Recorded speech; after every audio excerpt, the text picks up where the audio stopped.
And once they're gone, I'm so afraid Their stories are going to be lost. that it's going to be lost. You know, and it may not come to light again for a long time. One of the reasons that I feel compassionate about doing this is I want to get the story from the actual person's mouth.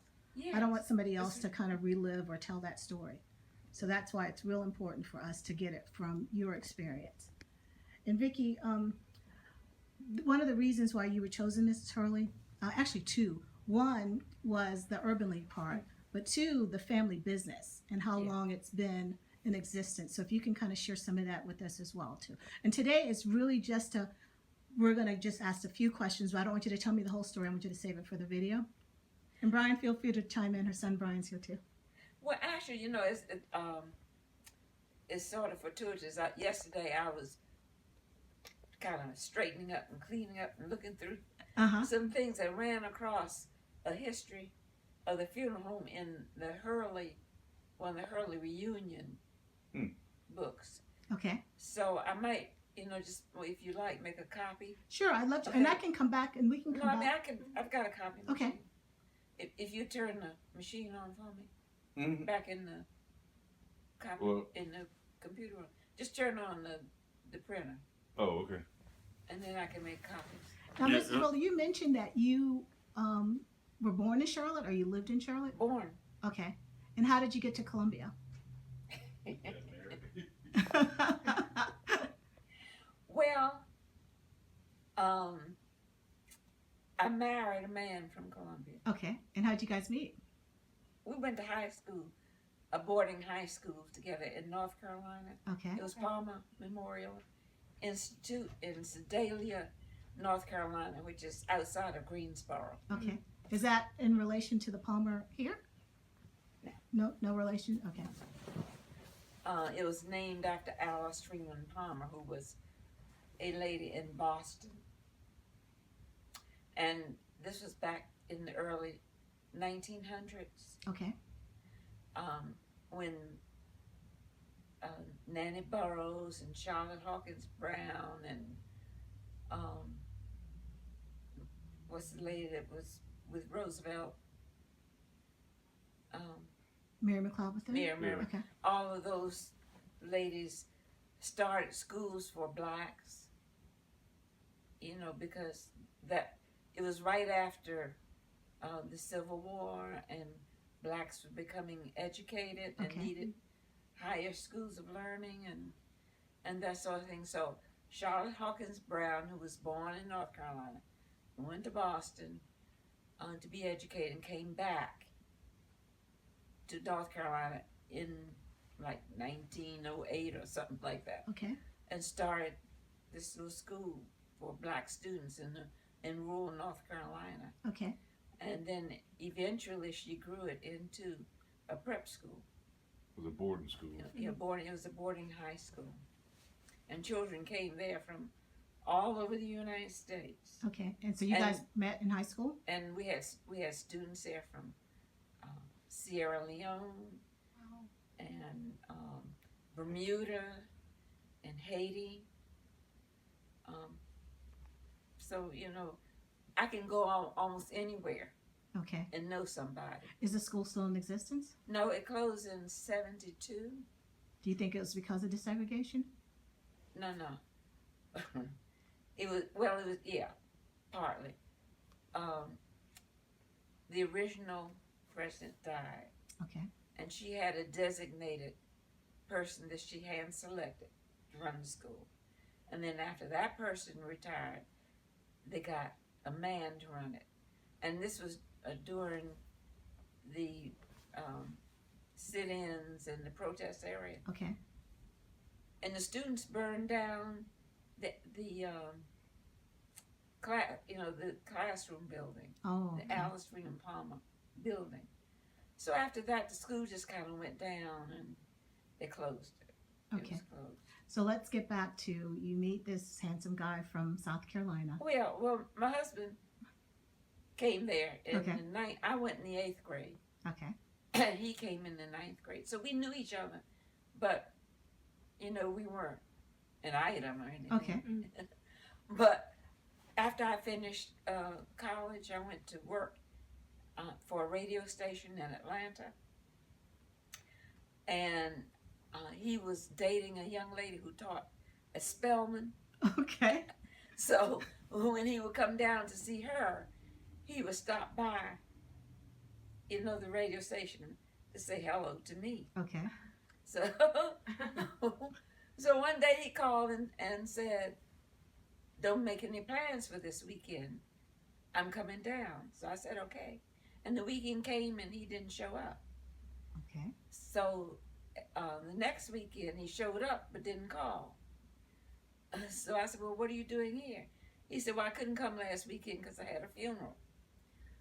So then he had another friend who was married and lived there and had 2 little children. So he said, "Well, we're going to go by Jackie's house." So we went over there and, just spent a while visiting. And then later on, he said, "Well, I've decided I'm ready to get married, and you're the one I want to marry." Wow. So I said, "Okay." So we did. We got married, and we've got 3 children. Okay. You want to say something, Ryan? I didn't know that story. So what year did you get married? 61. 1961. Okay, so you Because he got was married. born in 62. So you got married in 61, moved to Columbia. He lived in Columbia, so I Okay. moved to Columbia. Okay, so you moved to Columbia. Yeah. And what was the inspiration behind the Urban League? Well, I'm a social worker, and while I was working for the radio station, I lived across the street with a family, right across the street from Clark and Morehouse and Atlanta University. And at that time, Whitney Young was the president of the School of Social Work. He was the dean of the School of Social Work. But he gave me a scholarship because that was during the integration time, Mm-hmm. and I was on a committee that he chaired in Atlanta that was focusing on the integration process. And so he said to me one day, "Alice, you ought to be a social worker." And I said, "Well, what do social workers do?" Because I wasn't. So then he said, "Well, you need to be a community social worker." Well, he gave me a scholarship. So I said, "Well, I might take advantage of this scholarship." So I went to a school of social work. Okay. In the master's program. In the master's program. And then I worked part-time still at the radio station. But you were still in Atlanta at the time. Yeah, this Okay. is in Atlanta, the Atlanta School of Social Work. Okay. So like I said, I lived across the street, but I worked for the radio station. So then the radio station allowed me to go to school and work for them part-time. And so I did. That was my first year. The second year, the Ford Foundation sent him to Harvard to groom him to become the executive director of the National Urban League. So he was away from the campus that year. But, and then I graduated and I came here. And I saw him somewhere where he was giving a speech, and I said, "Whitney, they don't have an urban league in Columbia." And I said, "In fact, they don't have an urban league anywhere in South Carolina." So he didn't say anything. So then the next time I saw him, I said, "Whitney, they still don't have an urban league in Columbia." So he said, "Well, I'll tell you what I'm going to do. I'm going to send you 2 of my field representatives." So he did. He sent Harvey Kearns and another man, I can't remember. But they came here and we sat in the living room here and we talked about it. And he said, "Well, the first thing you have to do is put together a board." So we hand selected, we picked, and we asked. Are any of those people still living, your original board members? I am. Let me see. I gave JT my program from the initial Yeah, I was there when you gave it to installation. him. Yeah. I have some of these things here, and I'm trying to see who's on the board. The original board. And we can get some of that stuff for like when we do the master taping. I'm not sure that any of them are still living. Okay.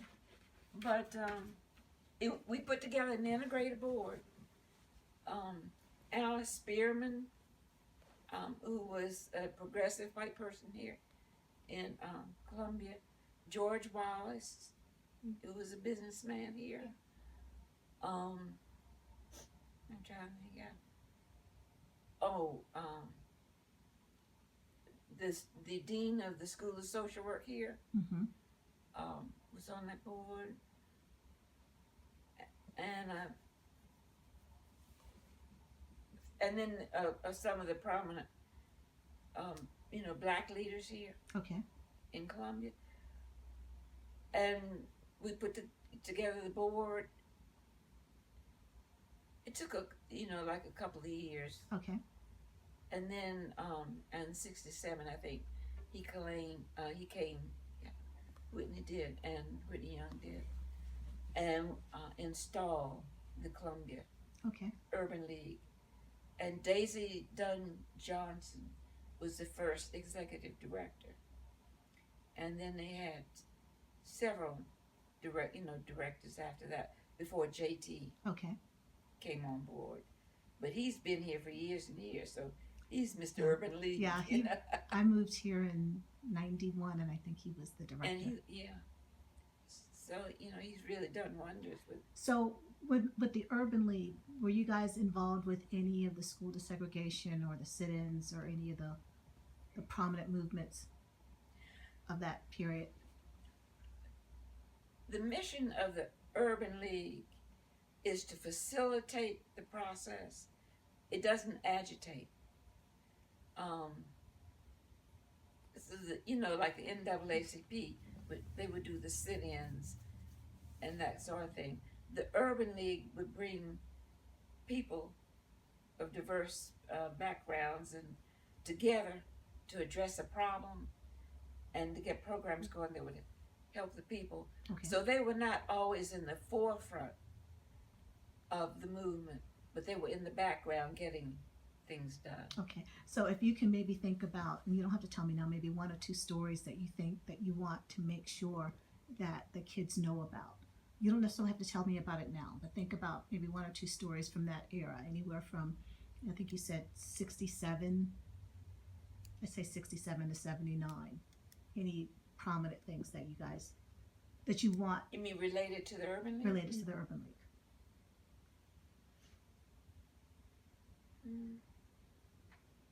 I have to think about that. Yeah, you don't have to tell it to me now. Because it's nothing dramatic. You know what I mean? Well, it The may not Urban be. League is not a dramatic organization. It may not It's a feel like working it's big for organization. you, but it, just little things. Like I know, so if Brian was born in '62, that meant when you went to school, schools were newly desegregated. Yes. In fact, when I went to work for Richland School District 1, because when I first came here, I worked at Christ Farrell as a psychiatric social worker. But then after I started having children, it was more advantageous to me to work, the school year. Okay, so you were a teacher? No, I was a school social worker. Schools, okay. So I went with the school district in 1967. And the schools here were just beginning to desegregate. Okay, so if you can tell us about some of those experiences, that would be great too.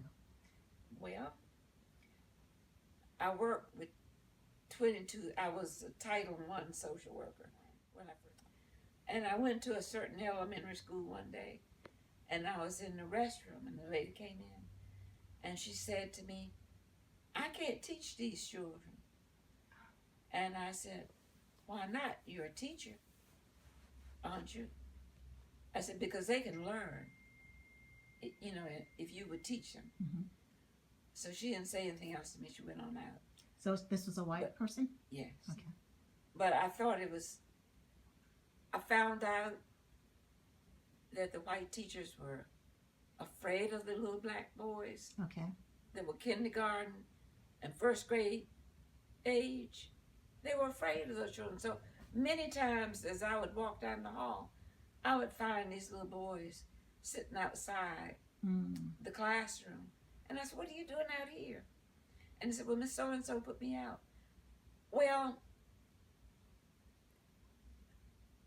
to me, my perception is that behavior that little white boys would engage in, the teachers would think, "Oh, he's going to be successful. Mm-hmm. He's got Drive. Energetic. and and he thinks for himself and this kind of thing." That same piece of behavior, if a black boy did it, they would say he was being impudent and disrespectful, and they put him outside the classroom. It's the same piece of behavior, but interpreted and perceived differently.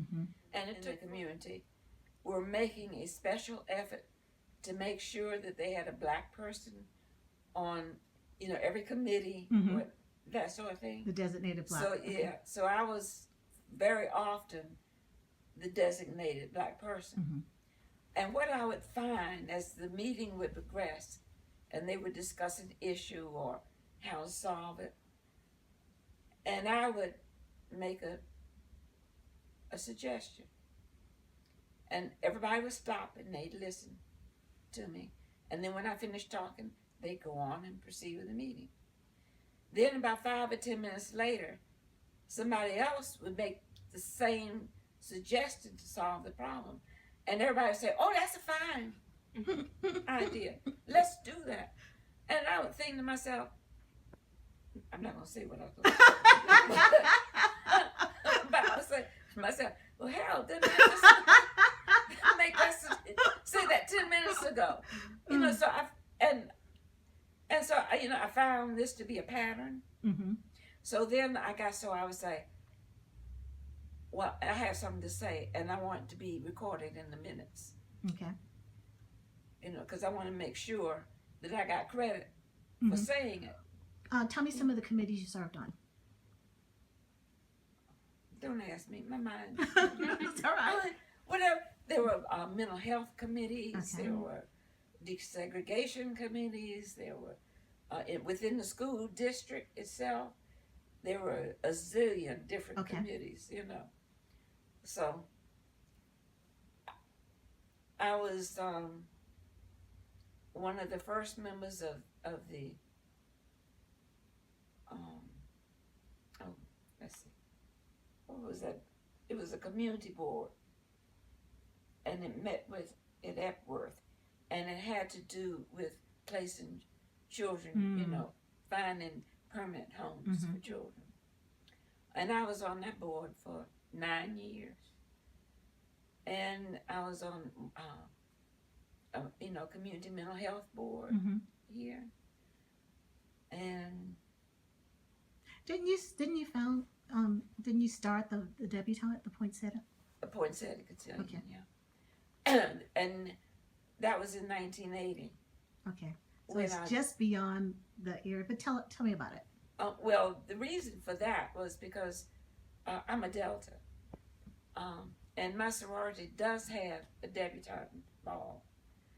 But the purpose of it is to raise money for scholarships. So the girls who are participating for that year have to raise money. And I didn't particularly like the idea of my daughter having to raise money. Okay. And it really comes from my own background. Because my mother wouldn't let me even sell tickets Okay. for anything. So my husband and I decided that we would just start our own cotillion just to present our daughter, Kelly, who was 16 that year. And so we had the first one. And the building is gone now, but it was at the Carolina Inn. Okay. Down on Assembly and College or something like that. With a Kroger Center or somewhere in there. Yeah, it was where the Kroger Center. I kind of remember because. Oh, but no, a block above. I think it's the School of Music or something. Okay. It was up I kind of remember what Yeah. hotel was because Yeah. I was at Carolina in 80. Yeah.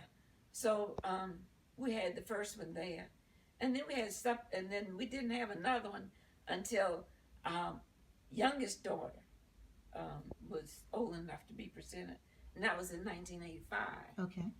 So for 5 years, we weren't active. But then after 1985, we've had one every other year, Okay. pretty much. And we will have another one next year. We didn't have one in 2016, Okay. but we'll have one in 2017 Okay. Well, I'm going to stop now. with the Urban League. But it's about Martin Luther King. Okay. When Martin Luther King began to form, the demonstrations in different towns, the middle class black people did not embrace him. And that was because when he would come and stir up trouble, the whites then could and would many times take retribution out on the middle class blacks. And for the most part, their economic status depended to a great deal on white support. And so, for instance, black teachers would not belong to the NAACP. They would give their cash money support, but they would not allow their names to appear on any roster as a member. And so pretty much those people in the community who supported the NAACP openly would be like your lawyers or your doctors or ministers, those people whose Income didn't depend on. income dependent. But teachers and anybody employed by a city Mhm. or governmental agency, they did not give money to the NAACP. By the same token, that strata of black people did not want Martin Luther King to come to their town and stir up trouble. Martin Luther King's support came from students, and it came from people who worked, like janitors and trash collectors, Mhm. the people who did the real work in the communities Okay. like that. They are the ones who really, so the young people and the The people blue collar workers. who worked like that at that level, they are the ones who supported him. The middle class blacks didn't want any part of Martin Luther Did you King. ever see him live, speak live? Oh yeah. I'm a graduate of Boston University, and undergrad, and he was in the School of Theology at BU. But he was ahead of me, Okay. But then he was just another student like all the other students. As a matter of fact, he dated a cousin of mine who was in grad school Okay. There be you. at BU. But I won't call her name. But anyhow, and there were quite a few black students at BU at that time. This was in 1952 to 56. Okay. But we all kind of knew each other, no matter whether we were undergrad or grads, because we kind of socialized. BU at that time was really, I was a boarding student, and they had, Dorms? boarding students, but a lot of their students were city students, Okay. or they came in from the surrounding towns in Massachusetts. Okay. So they didn't have dorms on campus? They had. It was like a city college in some Okay. ways. So they didn't have dorms on campus. You lived in a boarding house? No, they had dorms. Okay. But I'm saying that many, about half their students or more, did come from the community. Okay. Wherein, there are some other schools that are predominantly boarding schools Okay. where the students live in dormitories, Okay. like where you went to school at Howard. Most of those students live in dormitories Okay. or in rental housing, that sort of thing. So we had like a little cohesive group of us, but they were, at all levels, Okay. undergrad and grad. Okay. Well, I'm gonna, 34 and 41, when this country got into the Second World War. Since that time, there has not been a period of time that this country has not been at war with somebody. And, I think that's, to me, that strikes me as pretty significant, because although we present ourselves as a peaceful, neutral country, we're not. We've been at war. I lived through the Second World War. I lived through Vietnam. I lived through Korea. I lived through Desert Storm. I've lived through, all the Middle East disturbances. We've been at war with somebody for a long, long time. But nobody ever talks about that. Which means that we've lost a lot of young people. mm-hmm. And I often think about all the young people who died for this country. Mm-hmm. Okay. Well, I'm going to stop.